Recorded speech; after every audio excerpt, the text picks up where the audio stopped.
Voilà ton verre. Inutile de me raccompagner.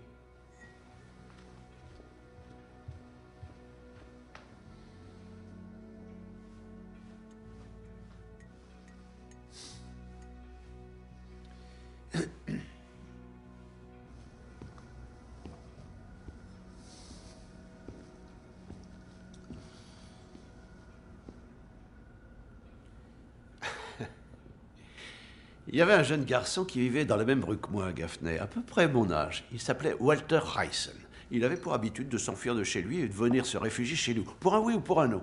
Son père n'était pas violent, il avait de quoi s'habiller, la famille Hyson avait plus d'argent que nous. Mais il s'enfuyait malgré tout, au moins une fois par mois, et à chaque fois il venait chez nous. Alors, en général, ma mère téléphonait à sa mère et ensuite elle venait le chercher. Seulement, un beau jour, ça devait être la 9e ou la 10e fois, Walter est sorti en courant, a grimpé à un arbre de notre jardin et a tout bonnement refusé d'en redescendre. Alors ma mère a dit à sa mère, laissez-le là, vous verrez, il finira par avoir envie de revenir chez vous. Mais bon sang, ce gamin était vraiment têtu comme une mule.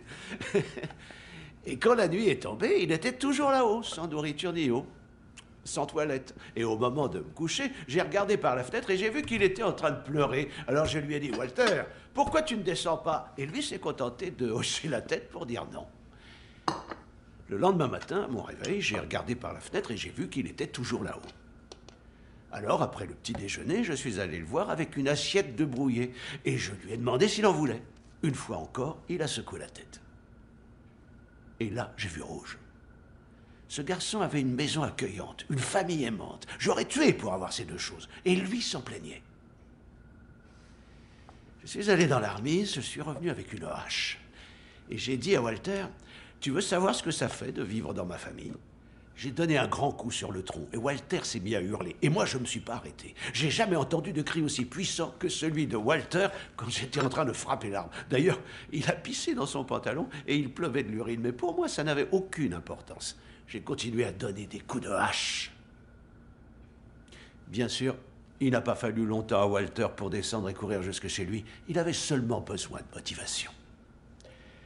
Je vais laisser un peu de temps à Claire. Mais j'espère pour elle qu'elle descendra de son arbre avant que je sois obligé de sortir ma hache.